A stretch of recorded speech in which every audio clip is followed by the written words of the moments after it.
What's up, everyone? Man, this is Myles Munroe Jr. Welcome to the new episode of the Myles High Podcast. As you know, the vision and goal of this podcast is to always entertain, educate, and elevate you miles high above your fears, your doubts, and any limitations that you may think exist. Always knowing that those limitations only exist in your mind. All right? Well, guys, we're almost at the end of the year, right? We are 6 days away from Christmas Day. This is one of my favorite holidays. This is the holiday that I look most forward to. Growing up, this was a staple in the year for our family. Because this was when, our family got together. We enjoyed, great food. We enjoyed great fun. We played a lot of family games. This is something that I hope to carry on with my wife now and our future kids. Because Christmas is a big thing for us, for me. I love the season. I love the weather for the season. I'm a cold weather guy, so I enjoy the cooler weather. And I just enjoy just spending time with friends and family, man. It's a great season to be a part of, great season to enjoy. And in the spirit of the season, this is the last episode for the year. I won't see you guys or hear you guys. Well, you guys won't see me or hear me until the new year. So I figured I'd do something a little special, in the spirit of the season.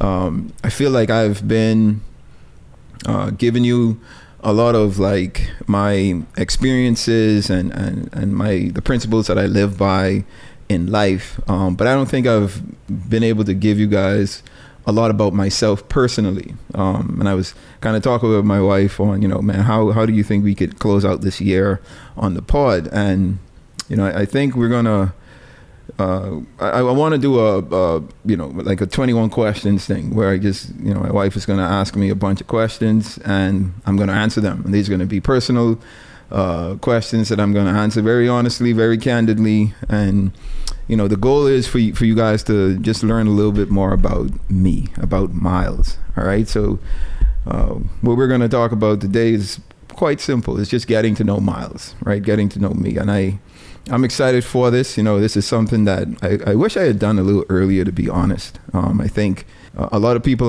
there are a lot of misconceptions about me.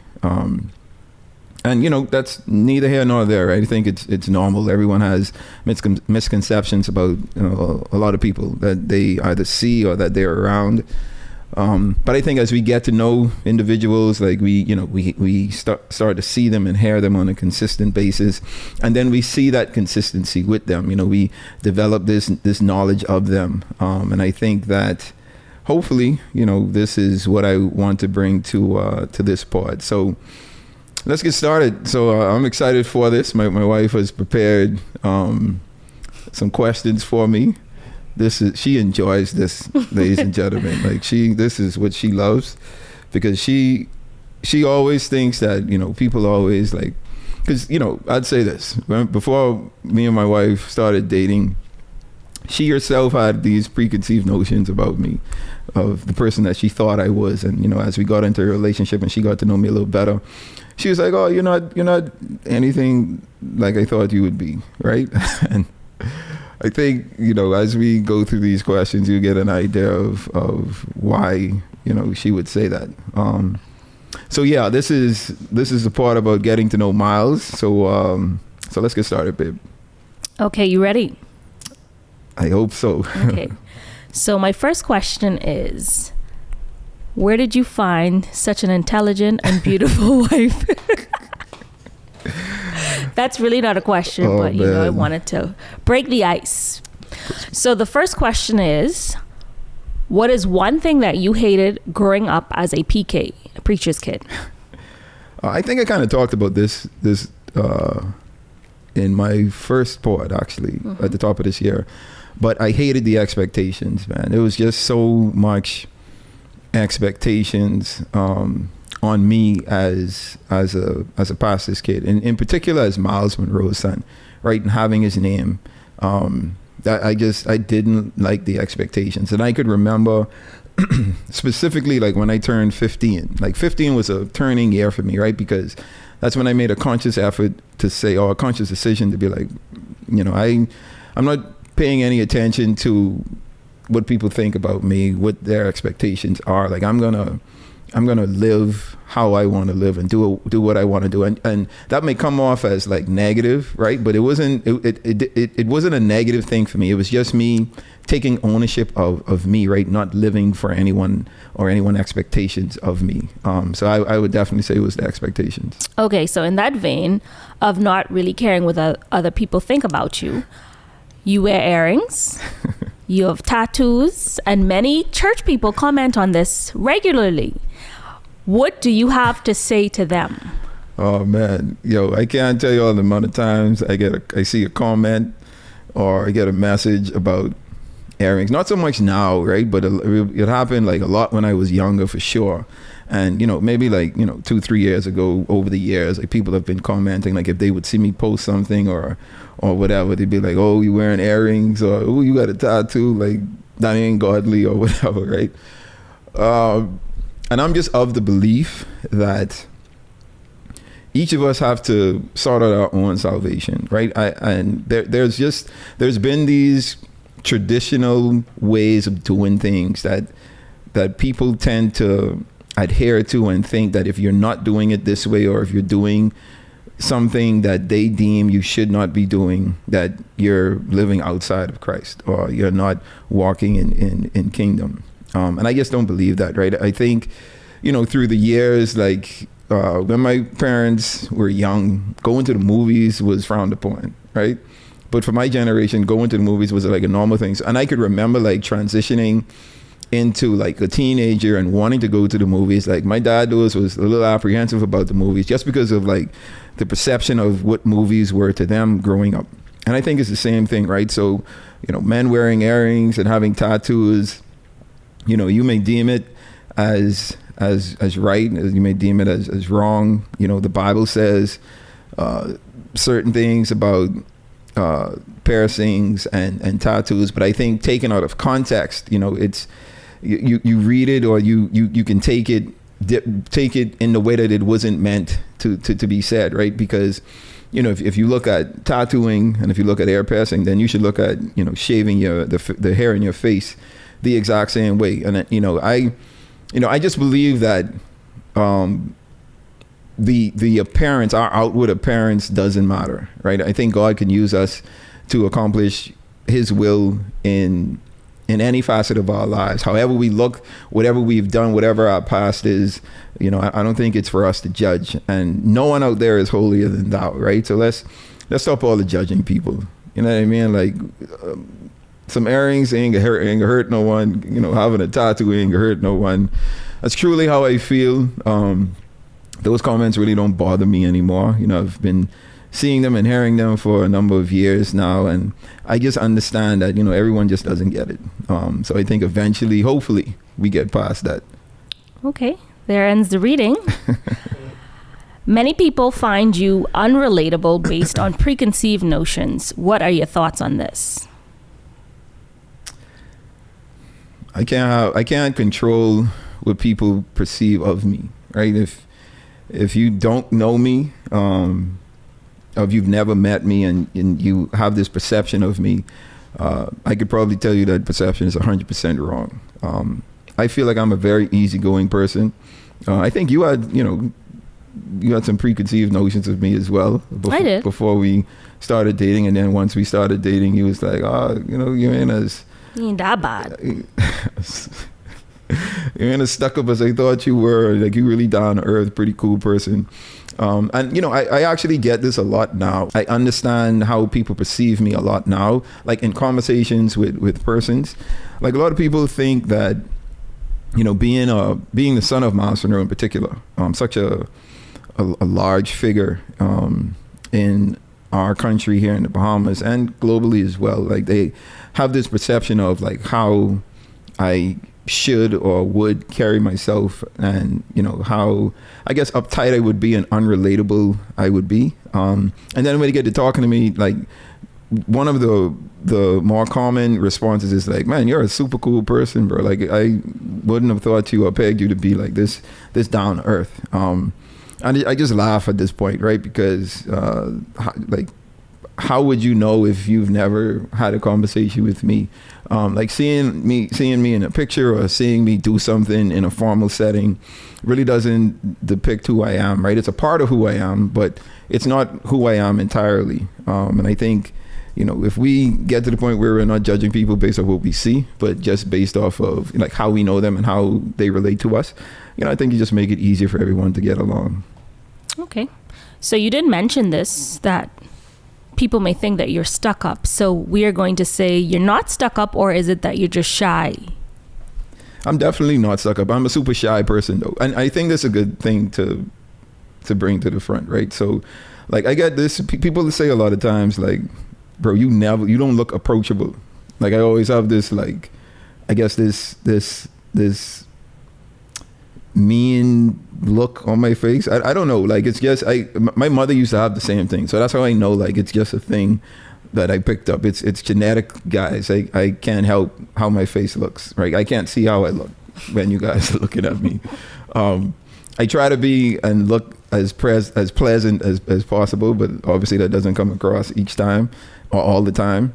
But I'm definitely not stuck up. I am quiet though, and I like when I'm in public and in a setting that I'm not like super comfortable in or familiar with.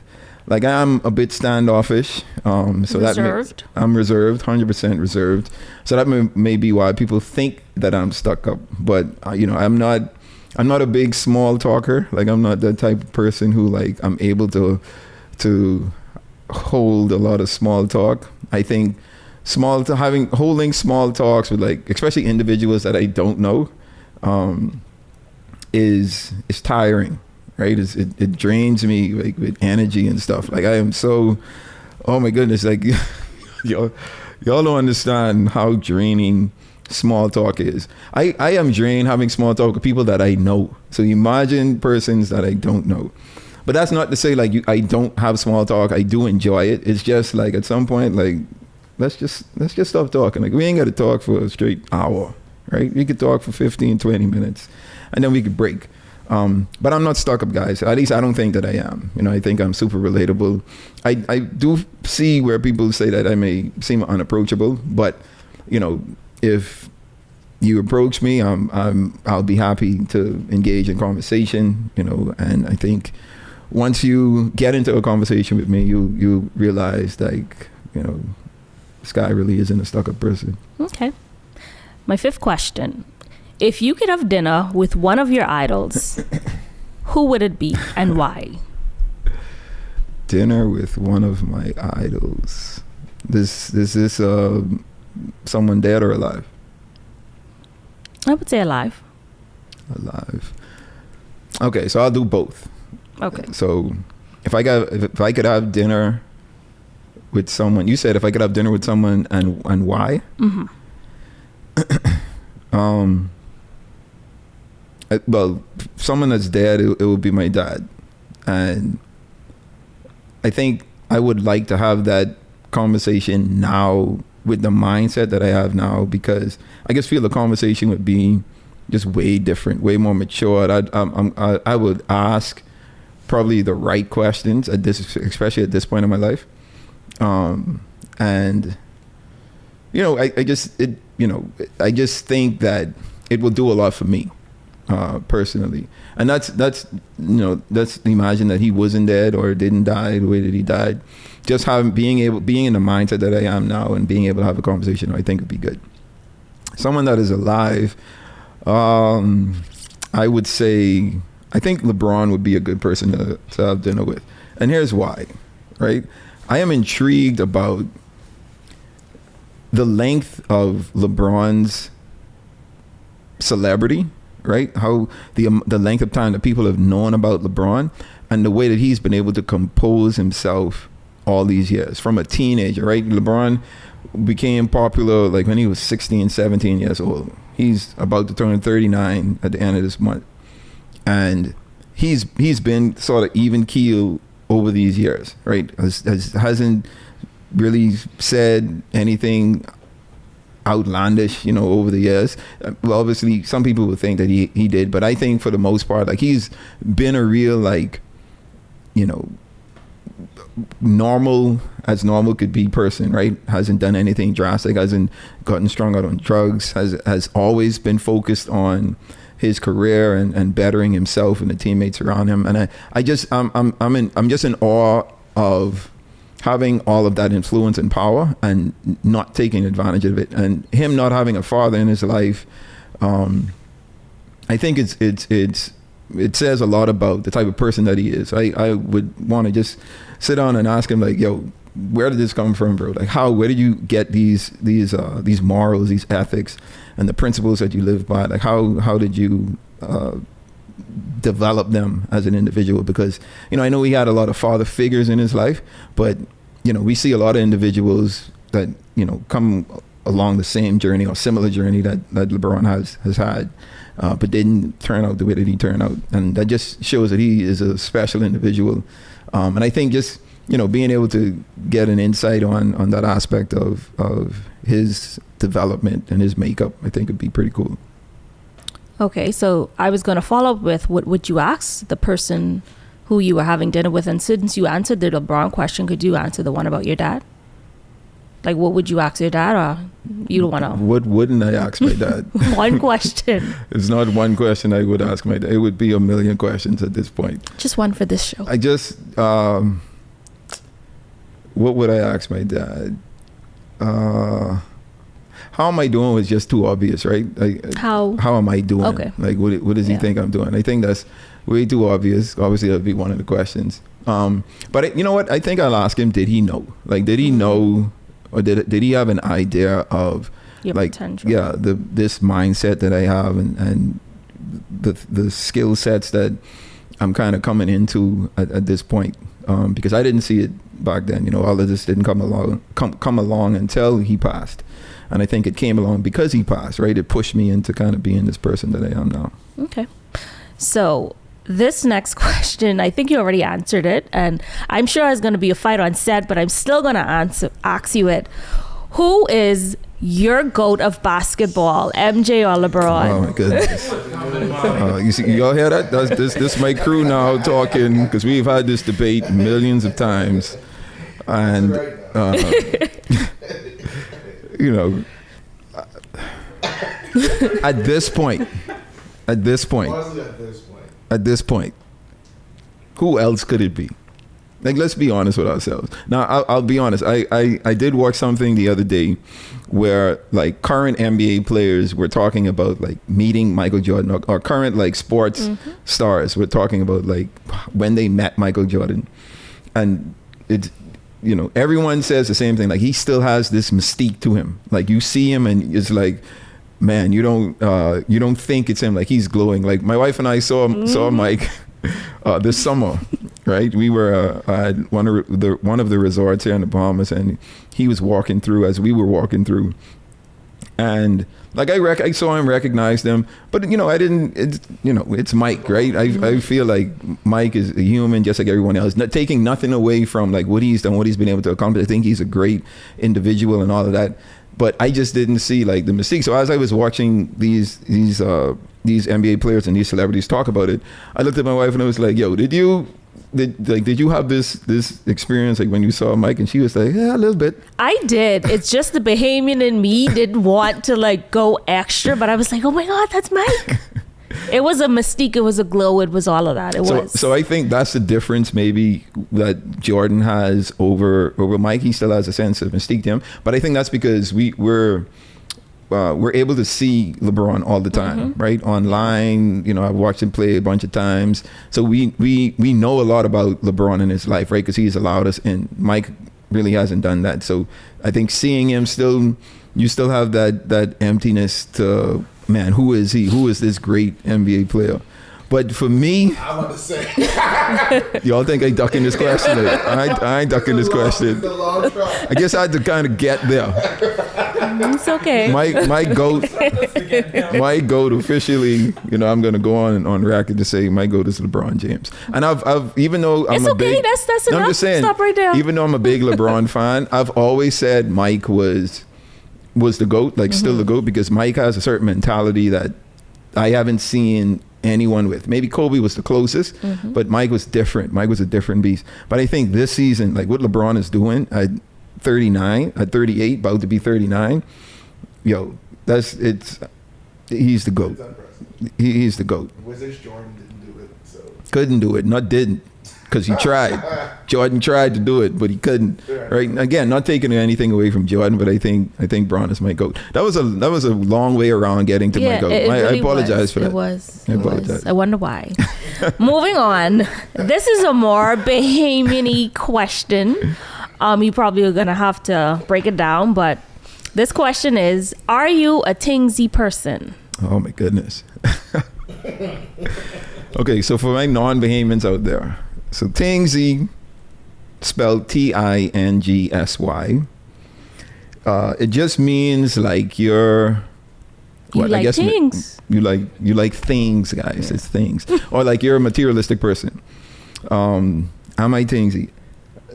I mean, no, I don't think that I'm tingsy. Right? Me and my wife have this conversation. You look different. No. I don't differ, but I think that there's always this not expectation, but people always look at anyone who likes things, who is able to afford or who is able to buy, nice things in life, that, you must like things, you tingsy. So my wife and I were having this conversation, recently, and I asked her, so how would you define tingsy? What would make you think that I'm tingsy? And her response was, because eyes look nice. No, and that's that's the way people perceive it, in my opinion. That's what I said. That's what she Just said. because you dress a certain way, you carry yourself a certain way, people have this not expectation, but he must be tingsy because he puts himself well together, he has nice shoes, he looks nice, this and this and this. That's weird to me. I mean, it's just humans. But I don't think I'm tingsy. Do I like nice things? Yes, I do. I definitely do like nice things. And nice things don't have to be expensive, right? Exactly. Financially, it doesn't have to cost much. I just know how to put things together. I think I'm great at putting fashion together, my clothes together. Even my friends just be like, bro, how you even think it is, or why you do this? I got some friends who's be like, yo, just when you buy something, buy two and ship one of them to me. You know what I mean? Because I pride myself in how I present myself. So I'm super always conscious of how I look. So if that makes me tingsy, then maybe I am tingsy. That's just weird to me because I look nice. People think I tingsy though. I would think tingsy, there is, but wouldn't tingsy means you jeopardize your quality of life to have something? So that's I don't think so, because I think that there are people. Let me say what he said, because he wasn't on mic. So he said, wouldn't tingsy be more on the line of jeopardizing your quality of life to look a certain way, or to obtain something, or to obtain certain things? So for example, women are considered tingsy because sometimes they would do a whole lot to get things from men, right? Whether that's, presenting themselves a certain way or doing promiscuous things to get these things.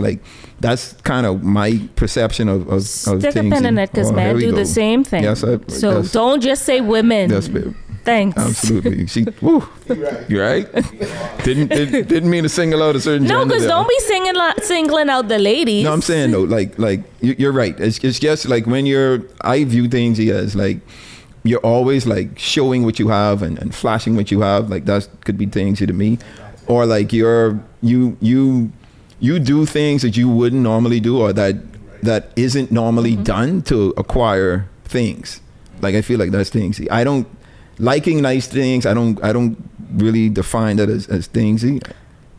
my comment too is when people bring up the issue of someone being tingsy, I take exception to it because I feel like that's always done with black people. We never call different races tingsy when they like or want things. It's just why these black people like this or wear this or this or that. But I mean, but you know, that's a whole different. No, that's a different. But I'm just saying, like, only black people.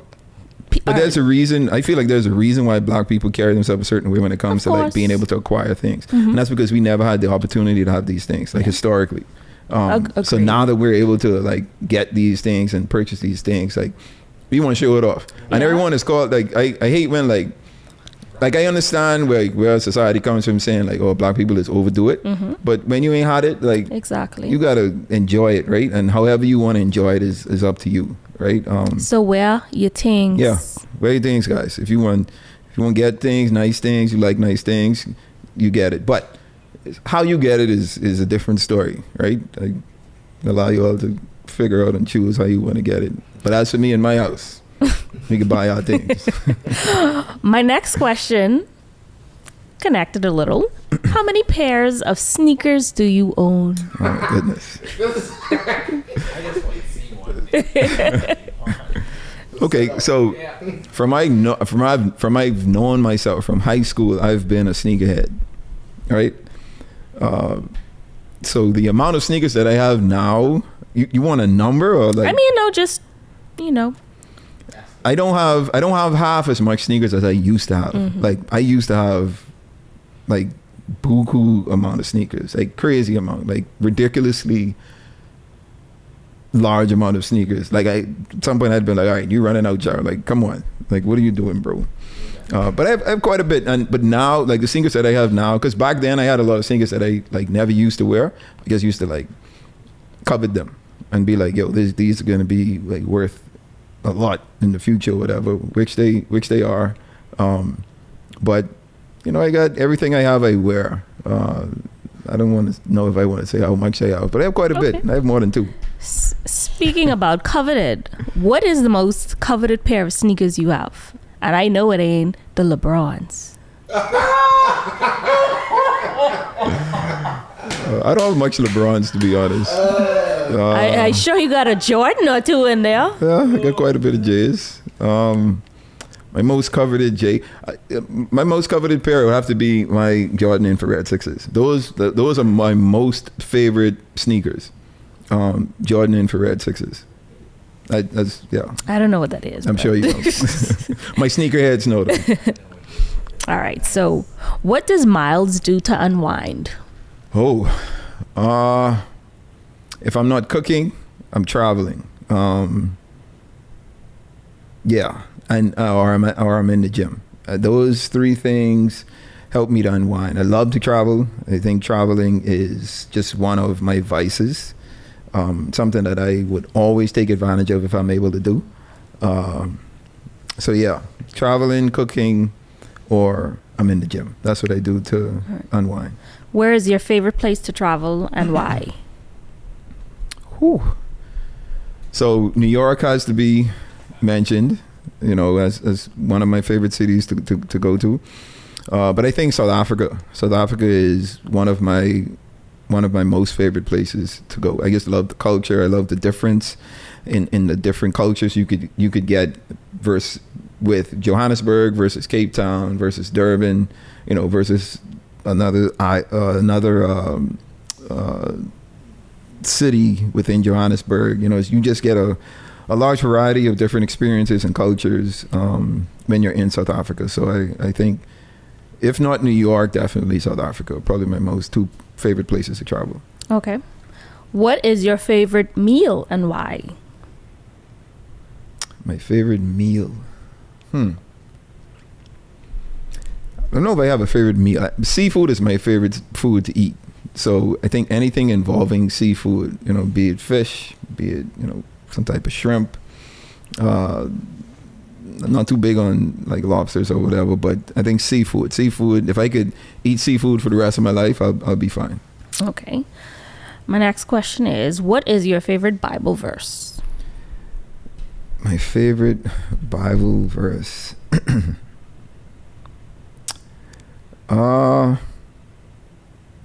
Philippians 1:6. Philippians 1:6. And I'm not going to read it because I want you, if you want to know what the verse is, I want you to open your Bible and go find out what that verse is. But that verse speaks to me on so many levels, right? It reminds me that no matter what, like, God is in control and God is going to work things out. So Philippians 1:6. Okay. What was your biggest mistake or regret in life thus far? Ooh, good question. Man, I think I don't have much regrets, right? Because I think that everything that I've went through or done or haven't done has made me who I am today. But if I had to pick one, it would have to be my immaturity with my relationship with my dad. I think I wish I was a lot more matured in how I felt about being his son, first of all, which kind of caused me to, act or make the decisions that I made and affected our relationship.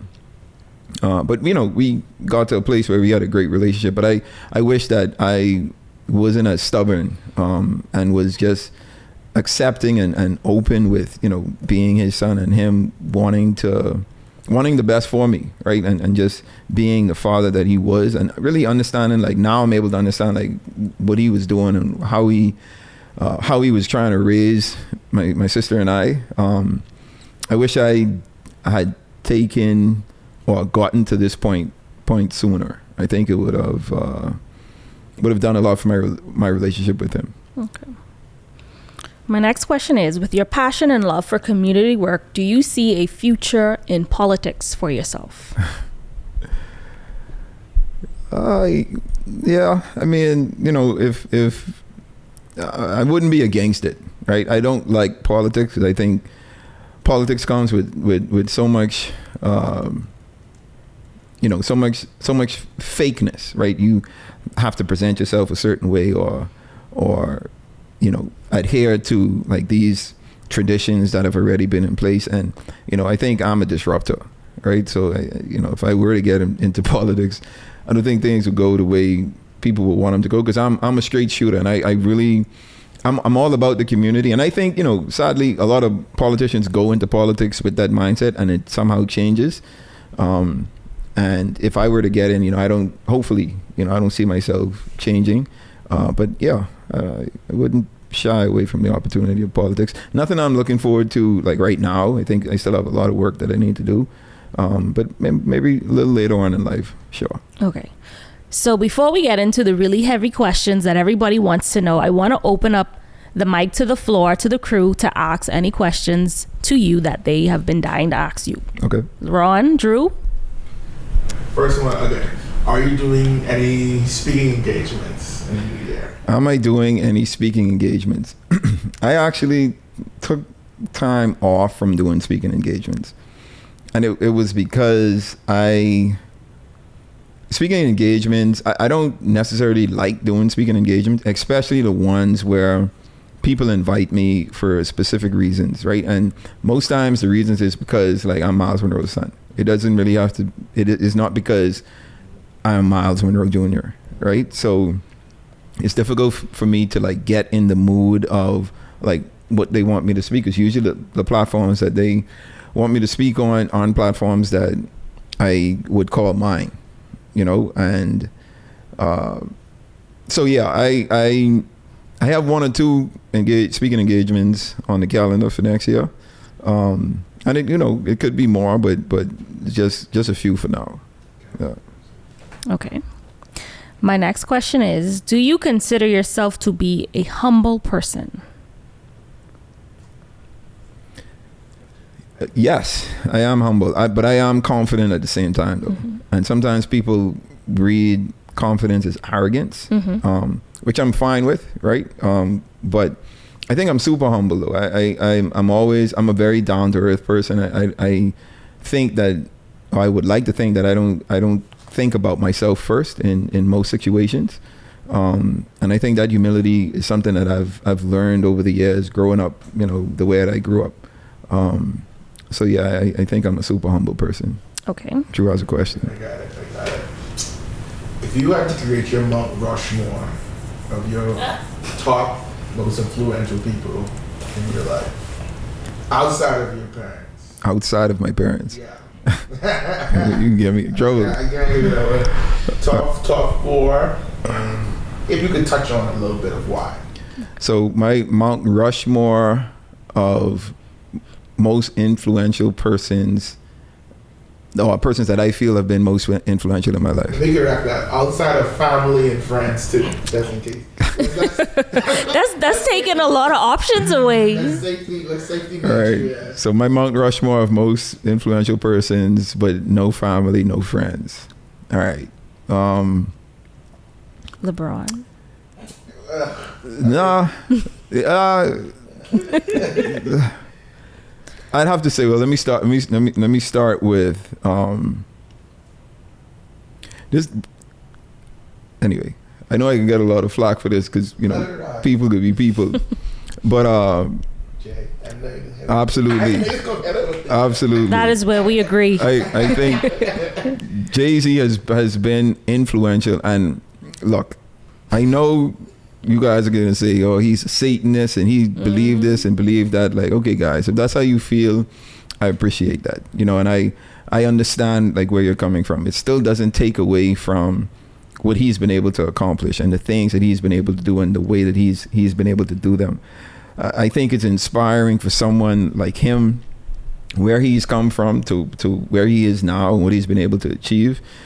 Has it been done without any flaws? Absolutely not. We all have flaws, but I think he is inspirational to an avid entrepreneur like myself and someone that is keen on business and the mindset of business. So I think he would definitely be one of the persons. Next would be.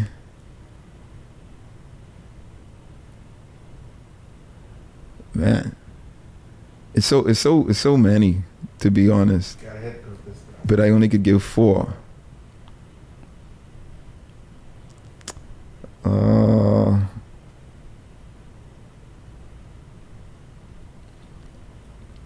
think Martin Luther King Jr. is one of those inspirations, especially now, like when I go back and watch his speeches. And learn a little bit more about his life, and knowing that like back then, like as much as Martin Luther King is loved right now, he wasn't loved like that during the time that he was here, and that's crazy to me, right? Because you wouldn't think that people didn't love him. Like you would think he was super loved and accepted back then, but he wasn't. And I think for him to be hated the way that he was hated, but still be and to point out, even be hated by his own people, and to still be adamant about like wanting better for him and his people and fighting till the end, ultimately, right? I think that's inspiring, and it gives us a sense of finding something to die for, right? And I think once we find something to die for, like we can't be killed because our efforts in that journey or on that journey are going to live on past when we're not here. And I think in the same light, I think number 3 would be Nelson Mandela. Like I say, South Africa is one of my most favorite countries to travel to. I love the people, the culture of that country, and what Nelson Mandela represented, especially when you like get an understanding that apartheid just ended in 1994, guys. Like the Bahamas was already 20 years plus independence. Almost 20 years. Well, just over 20 years independence. And Nelson Mandela and South Africa had just come through apartheid, right? And if you don't know what apartheid is, man, do your research. Like I would encourage you to learn a little bit more about it and the things that Nelson Mandela himself had to go through, and having to not only just go through that era of like oppression, but come out and still want to work with the oppressors at the end of the day. Because I look at it and I'd be like, bro, I don't know if I could do that. I don't know if I could like hold this oppressor's hand up and be like, yeah, we joined together trying to make this country a better country. it probably would have been a little resentment in me. But, I think, again, he is a great example of like who we should aspire to be, or at least try to get close to as an individual. And then lastly, trying to think of a female. I want to put a lady in there. But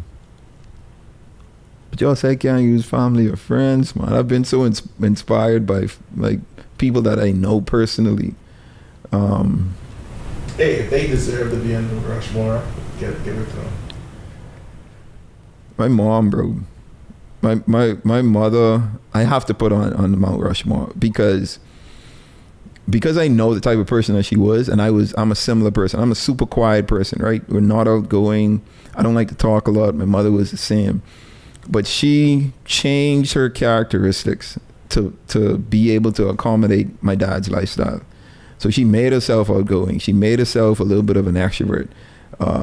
And I'm so inspired by, who she was for my dad, that, it allows me to be a bit more comfortable opening up and putting myself outside of my comfort zone. And I think that, just knowing, obviously I know them personally, know her personally. So just seeing her growth over the years and, having these intimate conversations with her and being like, Mommy, how you do this? Like, are you comfortable? Like, you don't feel a certain way? And her response is like, no, this is what it is. This is what we have accepted as the vision for the family. And, I going at it wholeheartedly.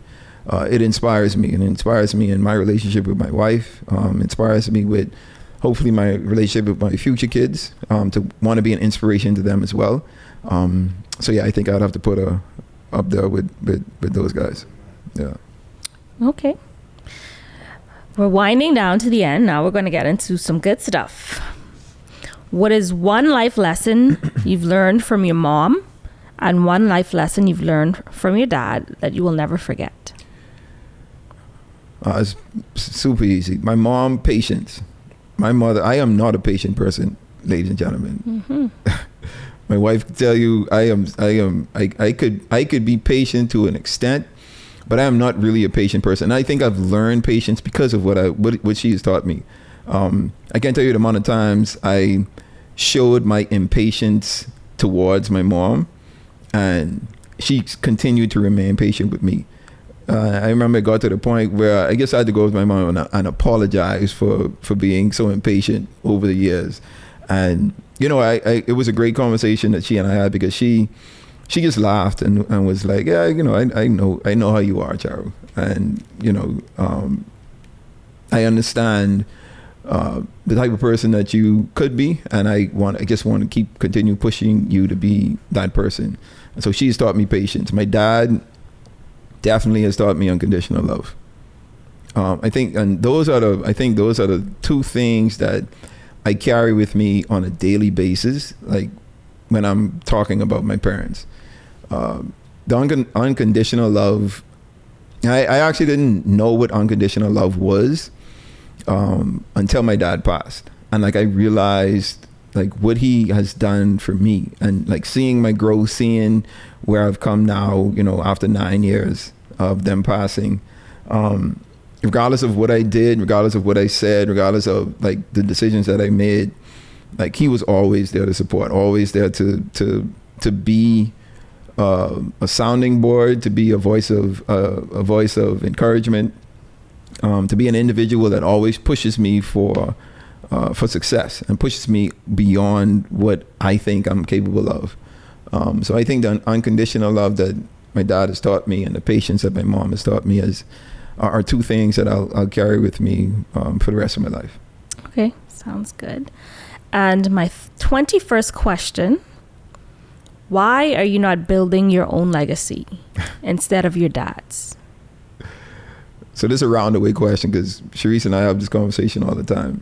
And I see these comments like sometimes that people post and be like, man, you building your dad's legacy, but ain't building your legacy. And it's so stupid to me, right? Because you have this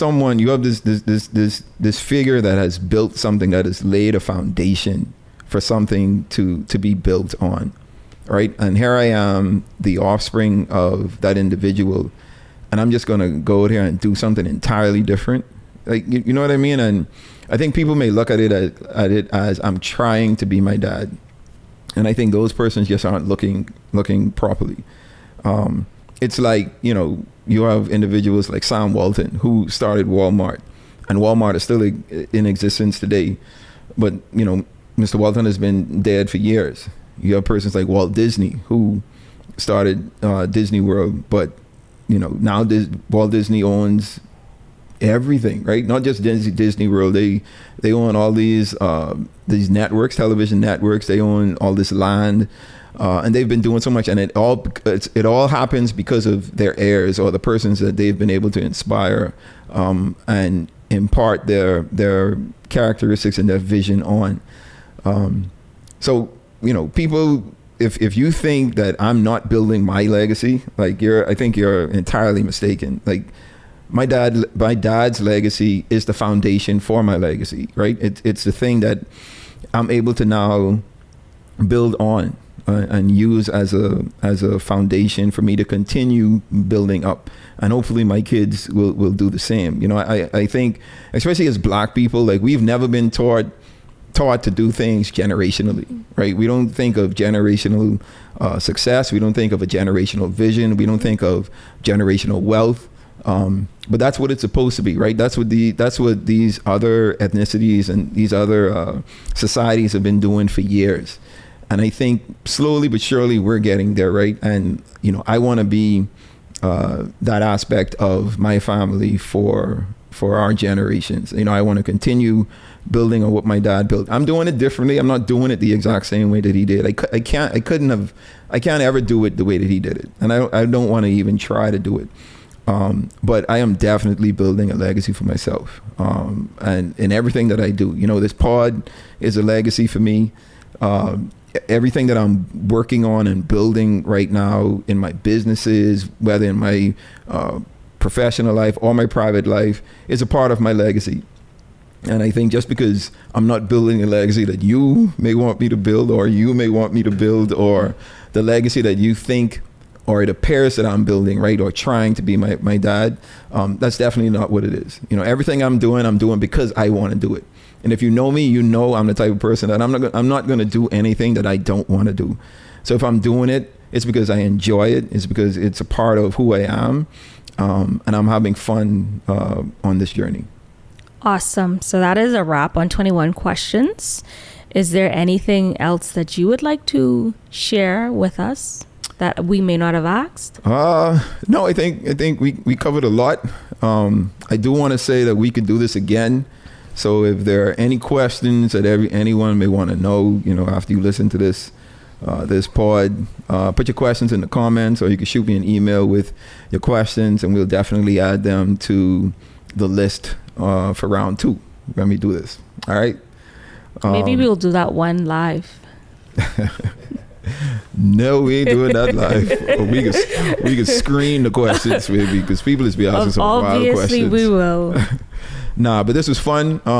You know, the point of this was, you know, we're in the holiday season. I'm in the holiday spirit, and I just wanted to give people a little insight of, you know, who I am. You know, sometimes you see me or you hear me, and you may have this perception of you. But every time that I speak, I hope to kind of give a little bit of myself in everything that I say. All right. So this was fun. I want to thank my wife and my team for assisting me with this pod, and, you know, assisting me for this year. This has been a fun ride. I'm going to take a break for the holiday season, so I want to wish everyone happy holidays, Merry Christmas. When the time comes, Happy New Year. You guys continue to be safe. And, you know, like I said on my last pod, like, let's get to planning. If you haven't started, hopefully you've started planning for next year by now, right? But if you haven't, you still have about 2 weeks left to get the planning done. So let's be intentional about trying to be successful over the next 12 months. But this has been fun. Again, thank you, baby. Appreciate it. You're welcome. Do you want to tell me? Yes, it was. Oh man, you're welcome then. No, this was fun. But As always, the goal and purpose for this pod is to entertain, educate, and elevate you miles high above your fears, your doubts, and any limitations that you may think exist. Always knowing that those limitations only exist in your mind. All right? Until next year, until next season, you guys continue to be blessed.